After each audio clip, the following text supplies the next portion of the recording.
Hi hello అందరికీ నమస్తే. Welcome back to our channel. నేను ఉషా శ్రీహరి. అందరూ ఎలా ఉన్నారండి? బాగున్నారా? అందరూ చాలా హెల్తీగా హ్యాపీగా ఉండాలని మనస్ఫూర్తిగా కోరుకుంటున్నాను.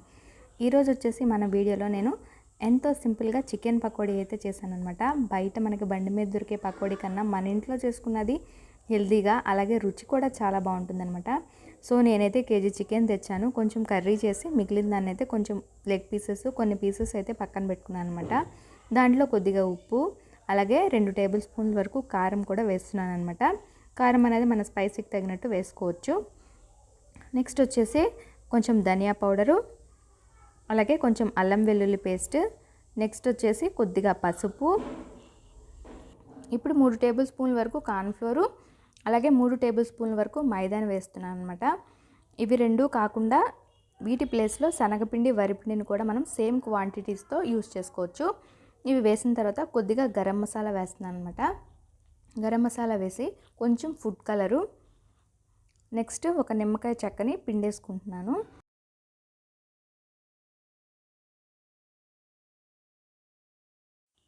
ఇప్పుడు ఈ మసాలాలన్నీ చక్కగా చికెన్కి పట్టేలాగా కలుపుకోవాలి.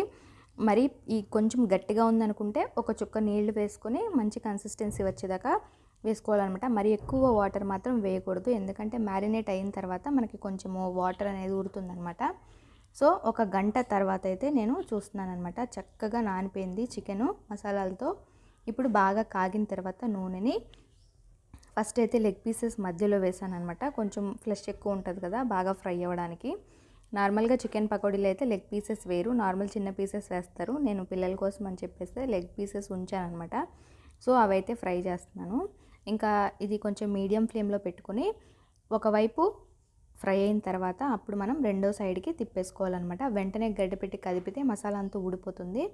సో ఈ విధంగా రెండు సైడ్స్ చక్కగా రెండు వైపులా మంచి కలర్ వచ్చి బాగా లోపల వరకు చికెన్ ఉడికేలాగా మీడియం టు సిమ్లో పెట్టుకొని చక్కగా చికెన్ని ఫ్రై చేసుకోవాలి. ఇప్పుడు చికెన్ పకోడీ చక్కగా రెడీ అయిపోయిందనమాట. దీన్ని ఒక గిన్నెలోకి తీసుకొని పక్కన పెట్టేసుకుంటున్నాను.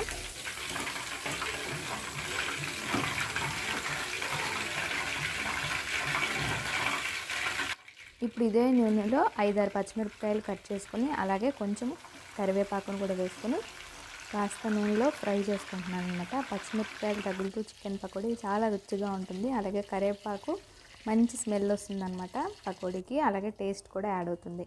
సో ఇలా ఫ్రై చేసుకున్న కరివేపాకు, పచ్చిమిర్చిని ముందుగా మనం రెడీ చేసి పెట్టుకున్నాను కదా చికెన్ పకోడీని ఒక సర్వింగ్ ప్లేట్లోకి అయితే తీసుకొని ఉల్లిపాయ, పచ్చిమిర్చి, కరివేపాకుతో గార్నిష్ చేశాను.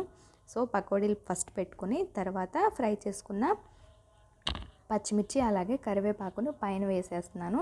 తర్వాత కొన్ని ఆనియన్స్ని కట్ చేసుకుని రింగ్స్గా పైన డెకరేట్ చేసుకుని కొద్దిగా పుదీనానైతే పైన పెట్టుకున్నాను. పిల్లలకి చూడడానికి అట్రాక్టివ్గా ఉంటుంది కదా. సో బయట రోడ్ సైడ్ ఫుడ్ కన్నా మన ఇంట్లో ఫుడ్ చాలా హెల్తీ కాబట్టి నేనైతే ఇట్లా చేసుకున్నాను అనమాట. మీకు కూడా నచ్చితే తప్పకుండా ట్రై చేయండి. మరిన్ని ఇంట్రెస్టింగ్ వీడియోస్ కోసం మన ఛానల్ని సబ్స్క్రైబ్ చేసుకోవడం అస్సలు మర్చిపోకండి. పక్కనే ఉన్న బెల్ ఐకాన్ కూడా ప్రెస్ చేయండి. Thank you so much for watching and your valuable support. Thank you.